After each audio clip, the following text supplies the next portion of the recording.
All right, what is going on, guys? Welcome back to the Unconventional Mindset. Eric, you have the right idea. Make a million and then give it away. That's going to be one of the plans, but unfortunately, we're not quite there yet. But we will get there at some day. If not, I'm gonna die trying, anyways. Kevin, just catching up on yesterday's stream and just started this one. Well, anyways, regardless, welcome to the stream. Appreciate you being here, Eric and Kevin. Thanks so much. Are my comments working? There we go. Comment in there.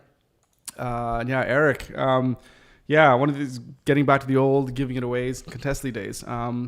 Learned a lot from that process. So I've taken a lot of information, and we're gonna try that again at some point. Just have to make sure that it makes the most sense. So that we'll be talking about that in the future. I'm sure. Brent, how's it going? Welcome. This might sound like the best plan. Just transfer it to my bank account. Yeah. That's the fastest way to get, maybe for me to get other people to be millionaires. Yeah. Right on. Okay. So, I just figured I'd just have a quick chat today to just kind of talk about, at least what my plan is. Cause again, I've never made $1 million, so I don't know what it's like to make $1 million. But this is just, me talking about my journey and what I think makes the most sense for me. And this is what I'm thinking about. So, yeah, Brent, hope all is well. Yeah, everything's going well. I can't complain at all. So just plugging away and, just enjoying everything, one day at a time is pretty much all that we can do. But yeah, everything's going well. So I appreciate that. Thank you. So again, so definitely not rich. I don't have a ton of extra cash sitting in my bank account, but I think right now it's getting close to, maybe 5 figures, right? So I have like 5 to 10K of cash that's just sitting in my business checking accounts. And it's been that way for probably about a year. Now I'm just thinking, because I was talking about this yesterday and I mentioned a little bit about inflation. We got talking about inflation.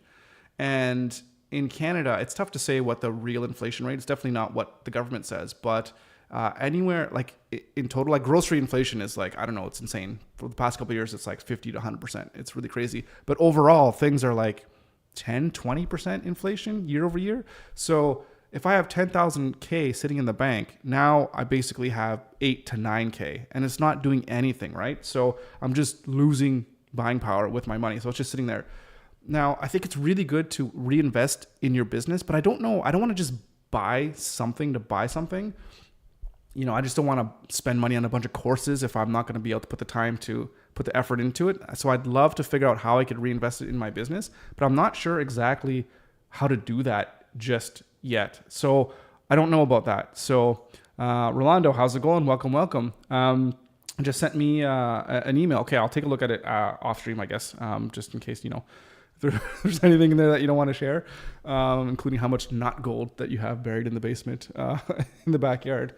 And yeah, we talked about that yesterday. I would love to just, buy some gold and silver. I think that would be a really good hedge against inflation, but I don't have enough cash to just be able to kind of park it in gold if I need a quick, if I just need that liquidity. So I'm not really sure about that. But anyways, so what I thought of doing, and this is kind of my plan, at least for the, near future, at least for the next 6 months or so. So in Canada, there's basically 2 really great, there's more than this, but there's 2 companies, I guess, that I've worked for that you can use, that I've worked with, that you can use to buy stocks or ETFs and whatever. And there's Wealthsimple and there's Questrade. And the reasons why I like this is I'll never go to the bank to get them and buy their ETFs or their funds or whatever, because they have ridiculous, is it MSRPs or whatever it is that they charge their percentage, regardless of whether the fund itself makes money, whether it's 2%, 3% or whatever. So these ones, you can buy things commission free, mostly commission free. I think Questrade, they do have pricing. So if you want to buy stocks, so say I want to buy 100 shares of Tesla, I have the money to do that. But if I did, I would be paying a penny per stock or minimum $5 per trade. And then that's whether you're buying and selling. But if you're going to buy ETFs, then I think that's free as well on here. And Wealthsimple, they have ETFs and they have stocks if you wanted to buy stocks, and that's completely free. So that's what I was thinking of doing, is using that to buy something that's basically super low risk or maybe no risk at all. So hang on a second. Oh, where's my mouse here? So Branch here, set some money aside for Google and Facebook's ad. Yeah. So all the money for advertising and things that I'm going to be doing in the business, that's kind of already budgeted for. So this is extra money that I have of like, just in case. Basically what I do is I have 3 accounts. I have an operating account where all the money goes into, and then I have a tax account where immediately, as soon as I get paid from whatever source, 15%, I think I put 15% into it, maybe 20% goes right into that tax account. Because that's where I collect the HST and the GST from the work that I do. And then as well, I keep tax that I need to pay for my own business tax personally. And then I put 5% of everything that come in into a reserve account. And that's the money that I completely set aside that is outside of all operations. It's like a rainy day fund for my business. So I kind of have those 3 accounts, and all that money that's sitting in that rainy day fund, it's just sitting there doing nothing, right? So at least if we can get some kind of interest payment on there. So that being said, the whole operating stuff, yes, the money that's set aside for whatever, I already have that set for marketing, advertising, all that kind of stuff. That's already in the operations account. This is something that's completely different. And if I need to adjust and put more into it, I do that as well too. So Rolando, no, it's from an investment idea I saw, which is aligned with your business. An interesting investment in real estate fibers. So I don't, like, to be honest, I'm going to be super, super, super risk adverse with this. Because, this would be, I'm just very risk averse with this. A company called Columna Technologica. They buy unlimited license for some WordPress plugins. Okay, interesting. Okay. Well, I'll have a look at that, but to be honest, I would likely probably won't do anything like that. So I'll give you an idea of what I'm thinking, and then we can go on from there. Leo, how's it going? What's up? Not too much. Just I don't know, just streaming, enjoying the day, enjoying life, and trying to build a company. Hope everything's going good for you. Thank you for stopping by. So here in Mexico, there's a government investment called CETES that pays 10% annually. Check it if there's something like that in Canada. Right. So I think, I don't know, again, about like bonds and stuff like that and how that works. So there might be something to that. But I don't know. So it's definitely something I need to look into for sure. So comments. Yeah. Brent. Gotcha. Do you plan on splitting the total budget you have in low risk investments and more in high risk? Right now, no. It's just super low risk or even no risk at all. Really, at least at this stage of the game. Once I get into, I would say once my business starts making more money and I feel really good about my cash flow situation, i.e., hey, I'm getting maybe like in Pixel Pieces, maybe I'm getting like 5 or 10 new clients a month, then I could start thinking about maybe doing more risk investments. But then honestly, I would probably look more into actually hiring people and investing in the business that way to make that business grow, as opposed to just stashing money away. Because for the business, I'm not trying to build a business to be like an investment business. Like, this is not what it is. I really want to build this business itself. So I think I could get a much better return on hiring people and making the company grow and bring in more revenue than I could at any investment ever, unless, I get the new Bitcoin at 1 cent and it rises to $100,000 a coin. But I don't think that's happening anytime soon. Sorry, I'm fiddling around with this thing. It's really being really annoying. So it's really just a place to kind of park the cash reserve for now. And that I don't have to really, hopefully don't worry about it going down at the point that I need to take it out because I have some kind of big purchase or whatever that I need to do within the company. Sam, hello internet people, and hello to you as well. Thank you for joining. Much appreciate you stopping by. Leo, I'm good. Writing a book. Day 3, page 27. Nice. So are you doing one of those kind of like a challenge, like making sure you sit down and write between 1,000 and 5,000 words a day? So like the book gets written in you have day 3. So do you have like a 30-day challenge or something like that? But anyways, let's, you got to send me your book when you get your first draft done. we'll have it to read. Although I'm a very not a poor reader, like I can read, but I don't set myself enough time to actually read books, which is what I kind of need to do.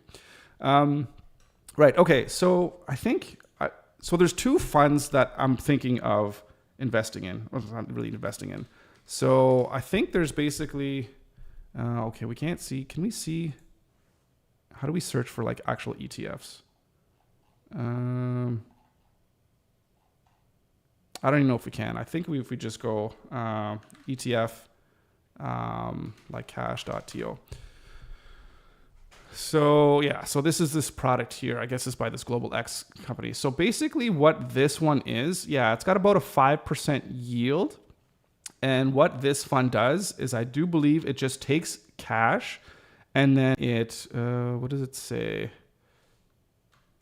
It does have a 10% fee, which is, I mean, pretty small. But I think what it does, it invests almost all of its assets in high interest deposits in Canadian banks. So it goes into the top 5 or 6 banks here in Canada, and then it just deposits it in their like high savings interest. And of course, it takes all the funds put in there. So it's basically no risk unless the banks themselves collapse. Whatever you think about the Canadian banks, I don't want to get into that. But other than that, I think you're going to be good. So it always hovers around $50 and it always goes up and down depending on, I think people buy them at the start of the month and then they sell them towards the end. So they can, I don't know if they can split the difference, but the funds are always $50 per unit. And then you just get your monthly dividend, which adds up to about a 4% yield or 5% yield per year. So at least that's something to hedge off of inflation. And I think there's another ETF where I think it's PSA, not .ta.to. Yeah, so there's this fund here as well too. Maybe I think it's Morningstar. And I don't know much about these companies as well too. Like I know like BlackRock is kind of crazy and all these other crazy investment funds. So I don't know about the ethics behind these companies and how good they are. But at least in these funds, again, they just invest in high interest like savings accounts. So your money is pretty safe. So that's what I was thinking of doing. And I've gone through the process of opening up an account with both Wealthsimple and Questrade for a business. And there's a whole lot more paperwork than there is in just opening up a regular kind of plain account. So I'm working on that. And that's what I'm probably going to do. And where I go from there, I don't know. So, but I think that's just going to be it. Because again, I'm not looking at that much money, between 5 and 10%. So not very much. So could I do better? Probably. But you know, what's the risk reward thing? Leo, I never read a book, but I like to tell stories. That's why I'm writing one. I'm sure you've never read a book. I'm sure you've read some books. 12 pages every day. Normally I write in German, but this is the first time I do it in English. Oh, that'll be interesting. Yeah, I'm sure I'd love to read. I'm sure some other guys here wouldn't mind getting their hands on a copy as well too. Rolando, okay, 10% commission plus 25% capital gains tax at 4% annual returns is a loss, right? So you're asking, is this a math question? 10% commission. So if you sell something for $100, you get 10%. So you get $10. You have to pay 25% gains tax. So then from that $10, you would have 6. No. You would have 25%. 7 divided by 4. You would have 2, 4, 6, 8. You would have $8 left, if I'm correct here. No, I'm not. It's $250. You'd have $750 left, and a 4% return. So 4%. I mean, I don't think that's a loss. I just think it's a very, very poor return, because you can't ever lose money. Well, I guess you could end up with nothing at the end of the day. But if you're still getting an annual return, you're still going to be gaining. It's just how much are you going to be gaining? So that's what I think. I don't know. I don't know if you're trying to stump me here with these mathematical questions, but I'm not the best at figuring out those mathematical stuff on the fly. But I imagine, again, like it seems like that would be a really, really low return for some type of investment. So yeah, I mean, I think that's basically what I'm thinking, guys. I mean, I don't have too much else to say, but that's just my ideas. And I guess one of the reasons why I wanted to talk about this today is to see if any of you guys would have any like opinions or whatever on what might be available. And again, thinking of somebody that wants something that's super, super low risk, but then that has good liquidity. So I don't have to, if I need the money, I could just pull it out and not worry about thinking of having any kind of loss or whatever. Right. So yeah. So it's a loss of around $7.3 if so that's if you're investing the $100. Right. Got it. So commission on the actual $100. Right. Okay. Sorry. I was thinking of you're just selling somebody's product and you're making a commission from that product, but you're not investing the original $100. Right. Got it. Yeah. So I see. Yeah. So you have to be careful with things. And that's why I think I remember when I first started investing, I actually had a guy, and I was like, I don't like any fees. I don't like all this kind of stuff. He's like, don't worry, we're not going to charge any fees or whatever. But I didn't know the language enough to know that the fees that I was concerned about were the fees that were built into the actual mutual fund that he was selling me. He's like, oh, I'm not charging a fee. But he got kickbacks from what he was selling. And plus the funds that I put into these mutual funds were at like something ridiculous, like 3.5%. And then when I finally kind of learned about that, I looked it up. It's like, what the hell, look at all these funds. So I pulled them out and then I did like my own self-directing thing. And then I have those ones in basically just index funds. Like I don't go crazy, but this is stuff like long-term for the kids. Like I have RESPs, I have RDSPs, and I have investments for the kids. So my kids are going to be millionaires no matter what, as long as they don't take this money and screw it around. So that's fine for the kids. And that could be in a higher risk stuff because they're not going to be touching that in the next 50 years or so. So they're just going to let the compound interest just do its thing and all the dividends, reinvestments and all that kind of stuff. And hopefully the fund itself can go up anyway. So the kids are okay. But for me personally with this, I definitely want it to be super, super liquid. Anyways, Kevin, one day, I would love to see you review all your expenses. So I've done videos like that before. But I guess what would be a really good thing would be to kind of maybe sit down and look at like my QuickBooks and just kind of give a high level overview of, where the money has kind of flown in and out. I'll definitely do that, but I don't think it makes sense to do that in a live stream. And I think I'll do those things in more, like sit down videos. Cause I really want to start doing like more short form condensed videos of, I think we were talking about this yesterday, of just, here's a little bit of what I've learned so far in my business and just kind of put it up as a 5-10 minute video or whatever that people can kind of consume, or something that people might be interested in searching. Like, oh, how do you like manage your finances? And here's how I use QuickBooks or whatever. Right. So, so definitely do that. And again, one of the things too is really trying to cut down on subscription services. So yeah. So Leo, button, can I use HTML code ? Button? So I think you're trying to see if you can use HTML inside a comment. It doesn't look like it. Doesn't look like it at all. Because then I imagine if that were the case, then people could inject some crazy stuff into the chats. Because if you can't even do a link, then they're not going to let you do any kind of HTML code. May I ask what type of investment you feel safe and comfortable with? So again, I think there's different questions on whether it's a personal investment versus a business investment and at what stage of life. So personal investment, like I even have cryptocurrency. So I got no problem with that. I got no problem trying to hit some home runs with some fewer smaller known stocks. But for the most part, I'm really pretty safe in terms of just getting ETFs that are index funds or that are fund, like even there's Canadian funds that are just matched to the S&P 500. So I have that. And those ones generally are the returning. Like I could even let me just bring a couple of them up. So I think okay, whoops, that's not gonna, ETF. Is it this one? Oh, but it's also, it's a BlackRock fund. Of course it is.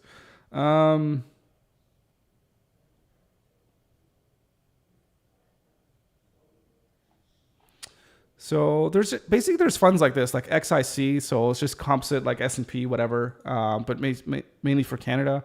The fund goes up a little bit, but like this is like a 13.2% yield so far this year. But again, I think this one has dividends every quarter, I think.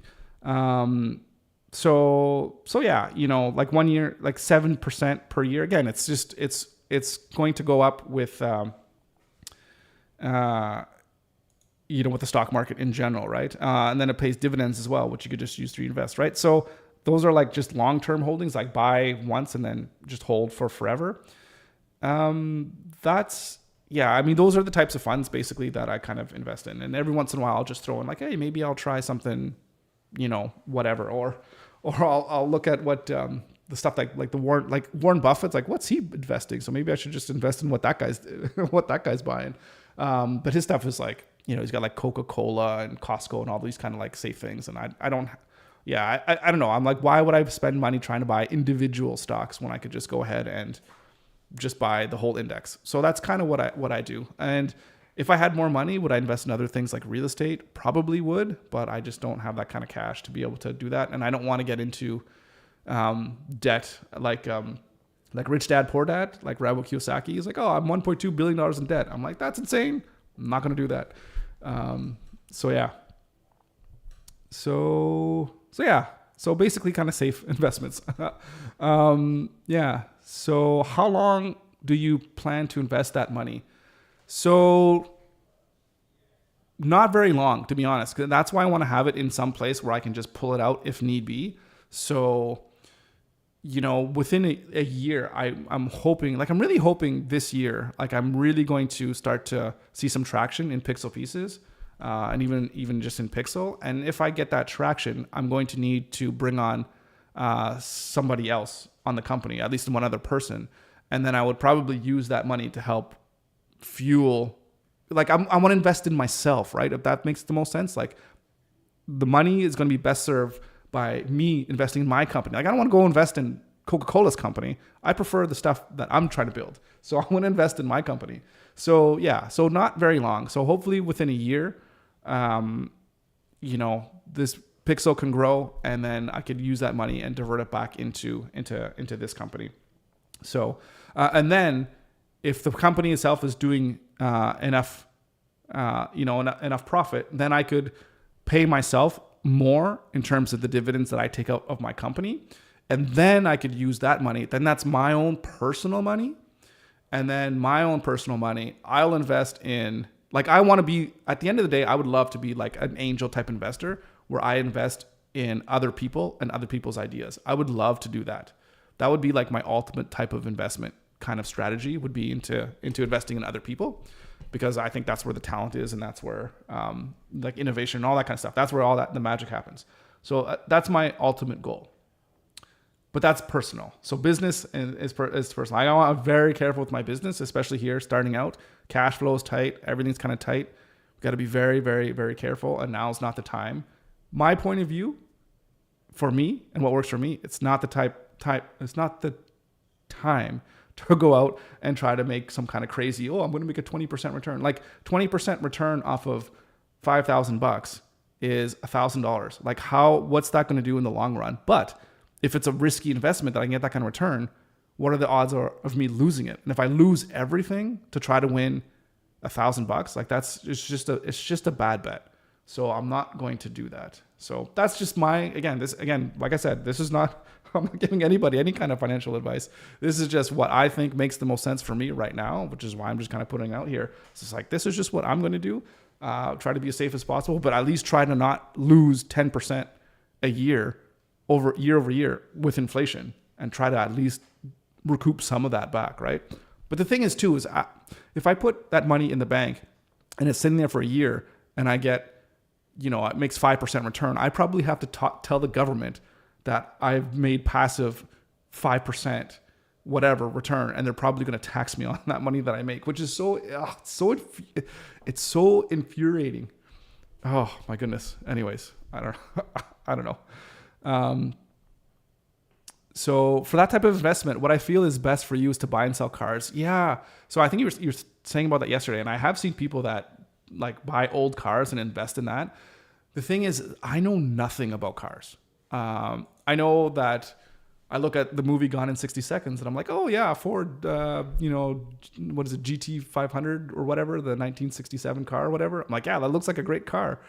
I don't know anything about cars. And yeah, to invest in something that I don't know anything about, like I would be better off investing in comic books. At least I know a little bit about comic books and what might sell down the road. And I think for me anyways, it's probably better to invest in things that you know as opposed to things that you don't know. So like if you're a car guy, you know everything there's to know about cars, then you just have much better information than someone that does it like me. Like I know nothing about cars and I wouldn't know how to fix them, restore them, or any of that kind of stuff. So, and then I got to store them. I don't know how to do that. I got to pay a garage and all that kind of stuff.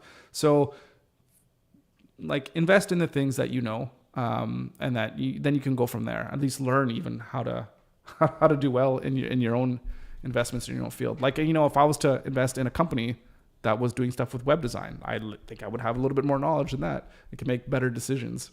But yeah, is it a good idea? I think if you know cars, absolutely, it's a great idea if you know cars. Google Ads for Pixel. Yeah, so that's the other thing. I did start doing some Google Ads, and I will start doing that again. But again, I think it's like anything. You need to spend the time to really learn how to optimize for ads and how to make sure that I can make those ads as efficiently as possible so that it's actually going to be a net positive for the company, for the business. Because ads they get pretty expensive now. And I think what I did is I end up spending like couple $100 very, very quickly. And like, I didn't get anywhere. So you just need to be careful with that.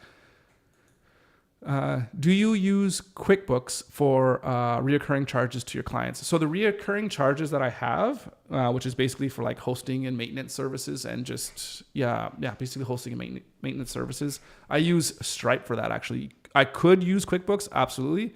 But for whatever reason, I just ended up using Stripe. So that's what I use for the recurring. And but even when I use it for recurring, I still have to go into QuickBooks and actually track those. So I put that in like sales. I have to make sales receipts and whatever. So that is kind of annoying. So I probably should use QuickBooks, but I don't know. I just don't. Maybe it's because I set it up before I had QuickBooks. I don't know. I can't remember exactly why that happened. But yeah, I track everything through QuickBooks. So other than that, there's other companies that pay me through, like they have their own ways to pay me. Some invoices I send out through QuickBooks. Some of them I send out through Stripe. Other times, some people pay me just through like e-transfer. So there's no fees associated with that. So I'll just take, they'll send an e-transfer, especially for Canadians you just send out an e-transfer through email. So it's completely free. And other companies, I just send them an invoice through a PO. Like we have to get a PO just because the money is a little bit more than just, a few $1,000. So we just go through their own purchasing and procurement system or whatever the case may be. So multiple different ways, but every penny ends up going in and out through QuickBooks. So everything goes through that, and that my accountant kind of helps me obviously with the taxes and all that kind of stuff. Why don't you invest in creating WEBFLOW course and selling it? So definitely going to be doing some. So there is the course that we have, which is going to be how to create your own, your own WEBFLOW component library, right? So it's going to be structured as more of a course. So I'm going to be building that to see how that is. But I don't think I'm going to sell it. I think I'm just going to have it for free. And I think I'm going to use that to try to help propel my products. So the product, I'm almost going to use it as like a marketing tool. So, hey, come check out this, build out your own WEBFLOW components. Like somebody's probably interested in that. But then hopefully they'll be like, oh, you know what? Maybe I won't build it. I'll just use yours. So we'll see. I don't know. There's lots of different avenues that we can go, and creating courses could definitely be one of them. But I think for right now, I'm going to be creating free resources and just free educational content. And then we'll see where it goes. And then I think the primary goal that I have right now is to build an audience. So if I can build an audience, imagine even if Pixel's YouTube channel grows to like $5,000, $10,000. There's so many more opportunities that'll come from that. I mean, I've seen people that have only like 1,000 YouTube subscribers, but because of the nature of their work and the nature of their fans, they have more than enough to be able to make a good living off of their business and the products that they sell. So the end of the day is you kind of need to have an audience, but then of course you need to be able to match that audience with actual providing them a service and a product that actually meets their needs, right? So that's the whole thing that we're trying to figure out here. So yeah, and that's one of the things too, is I need to get myself out of my comfort zone and stop worrying about, oh, I got to just make the product better. Stop. I just do what I know, which is building stuff and designing and developing. And that's always gotten me into trouble in the past, where I don't spend time focusing on, hey, what does the customer want? What can I do to market myself? How do I get myself known to the customer? Which is why I'm spending a lot of time behind the scenes here, making these videos and getting ready to start publishing all of this stuff. So yeah, definitely investing in myself and investing in the channel, investing in marketing, and we'll see how it goes. And we'll see, we'll see what we can do. All right, it is like super late. It's 10:38. I was supposed to be somewhere at 10:30, so I do need to run. So much for a quick 10-minute video, but I really appreciate the conversation, guys. Thank you so much for tuning in and helping me talk through this. And just, I don't know, it's just always good to talk about it and just to see where we're at here.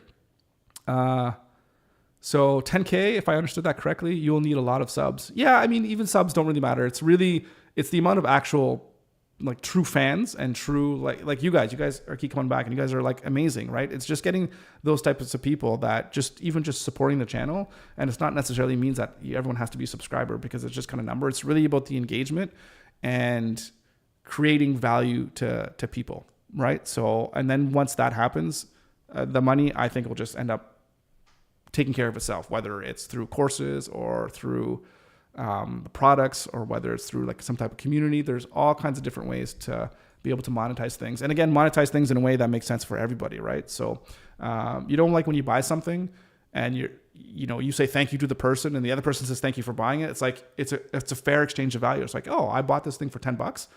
Thank you. And there's like, oh, that was $10. Great. That's going to provide me with at least $10 worth of value. So I feel good about that, right? That's the kind of relationships that I'm trying to build here. So so we'll see where things go.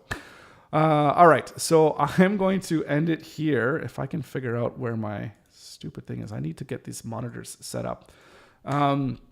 Right. So Leo, yeah, great. Keep it up. See you next time. Yeah, absolutely. Absolutely.